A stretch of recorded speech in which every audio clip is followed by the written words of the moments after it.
Welcome to Base Watches, your ultimate guide to the finest timepieces. Today, we're thrilled to present our top picks for the best 5 watches for men you can buy in 2024. These exceptional timepieces have been chosen for their unparalleled craftsmanship, innovative features, and timeless style. Whether you're a seasoned collector or just starting your journey into the world of luxury watches, this video has something for everyone. Join us as we delve into the details of these stand-up models and find out what makes them must-haves for the upcoming year. Get ready to elevate your wrist game with our top selections right here on Base Watches. The 2019 reissue is called the Sub 200, which, as is often the case with Doxa nomenclature, tells you it has a water resistance rating of 200 meters. It measures 42 millimeters across, but its lug-to-lug of only 46 millimeters means it is a lot smaller. The thickness of 13.8 millimeters is not as bad as it sounds. Much of it is down to the box-type sapphire crystal in the protruding case back, which nestles into the wrist. I would say this wears like a rather elegant 40 millimeters diver. This is one of those watches that is quite poorly represented by its cold numbers. My Sub 200 is powered by an ETA 2824-2 automatic movement. I assume Doxa has now switched to a drop-in equivalent like a Sellita Southwest 201. The specs list a Swiss 4 Hz caliber with a 38-hour power reserve. We have a date at 3 o'clock, executed in white to match the white lume of the indices. The Sub 200 is fitted with a sapphire bezel inlay with markings matched to the dial color. It is indeed lumped but extremely faintly. You can have your pick from 7 colors for the dial, which is executed in a nicely textured matte finish. Mine is very obviously yellow, which Doxa refers to as dipping star. The watch comes on either a very supple beads of rice bracelet or a color-matching FKM rubber strap. The bracelet is another big plus for me. The beads of rice look suits the style of the watch so well. It is also easily one of the most comfortable bracelets I have ever worn. In conclusion, the Doxa Sub 200 is a classic dive watch that combines a distinctive design with functionality and reliability. The Frederique Constant Classic Moonphase is an elegant and sophisticated timepiece known for its classic design, reliable movement, and the addition of a moonphase complication. Coming in at 40.5 by 47 by 12.77 millimeters, the classic Moonphase is a robust dress and formal watch that wears a bit smaller than expected. The design, as the name indicates, is classic in styling with thick, near-straight lugs coming out of a rounded case. The mid-case, bezel, sapphire, and case back all elegantly curve, creating very attractive fluid surfaces that belie the 40 millimeters diameter.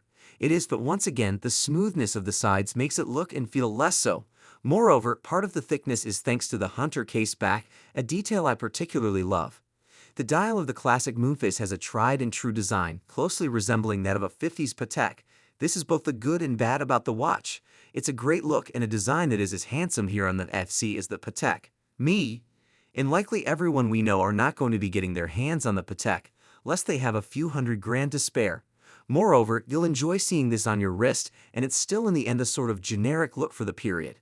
Also, it might very well be the only reason one is interested in this watch in the first place.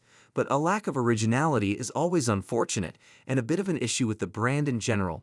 In conclusion, the Frederique Constant Classic Moonphase is a refined and elegant timepiece that combines classic design with the fascination of a moonphase complication. To begin with, let's take a look at the Surfboard Edition stainless steel case. It has a retro, extended shake that looks like it popped out of a time machine from the 1970. It measures 40 millimeters in diameter and 16.7 millimeters thick. It's big enough to be easily readable, but it's small enough to maintain a modest wrist presence. Whether you're a man or a woman, you'll find that it's easy to wear without drawing too much attention. The case is very well constructed, and Bulova put some time and effort into the design. The lugs extend smoothly from the ends of the case without any angles or curves. This makes them look like an organic part of the case rather than an extension.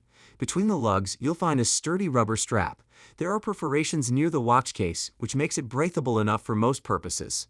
Inside of the Surfboard Edition, you'll find a quartz Miyota caliber 6S21 chronograph movement. Yes, not automatic for the specific model, although the cream-colored dial version is automatic. In conclusion, the Bulova Surfboard Chronograph A is a stylish and contemporary addition to Bulova's diverse lineup. With a well-crafted case, a vibrant and sporty dial design inspired by surf culture, a reliable quartz chronograph movement, and a nod to the brand's legacy, this timepiece captures the essence of adventure and individuality. If a brand names one of its products Legend, you better hope said product can back up that lofty moniker. And for the past 16 years, that has been the case for the Longines Legend Diver. Debuting in 2007 as a modernized version of the Super Compressor dive watches the brand produced from the late 1950 through the early 70s, the Legend Diver has arguably been Longines' flagship offering for the past decade and a half.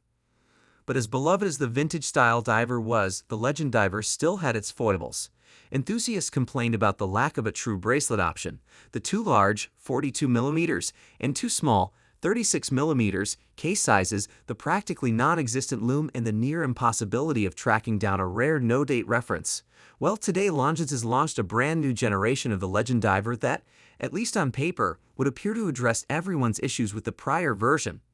Longines has clearly been listening to its customers. The completely revamped Legend Diver has a more versatile case size at 39mm, far better loom, a COSC-certified movement, a more modern design, and a true stainless steel bracelet option for the first time.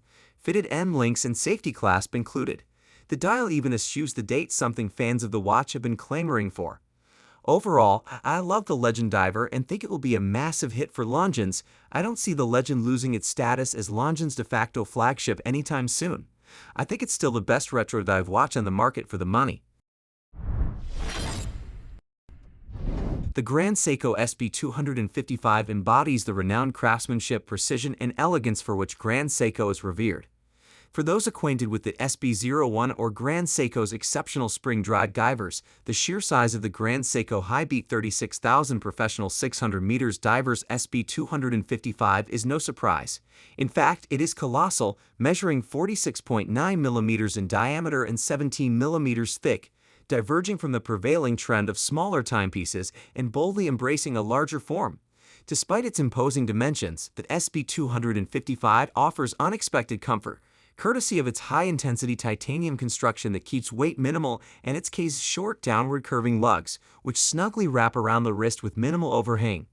Like its counterparts in Seiko's high-end diver lineup, the SB255 features an L-shaped gasket in the case, eliminating the need for a helium release valve and rendering the watch suitable for saturation diving.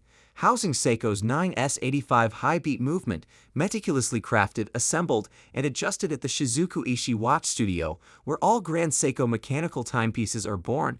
The SB255 operates at 10 beats per second. Despite its high frequency, its 36,000 vibrations per hour caliber boasts an impressive 55-hour power reserve and claims an accuracy of +5 to -3 seconds per day. In summary, the Grand Seiko SBGH255 epitomizes the brand's unwavering commitment to quality, craftsmanship, and precision.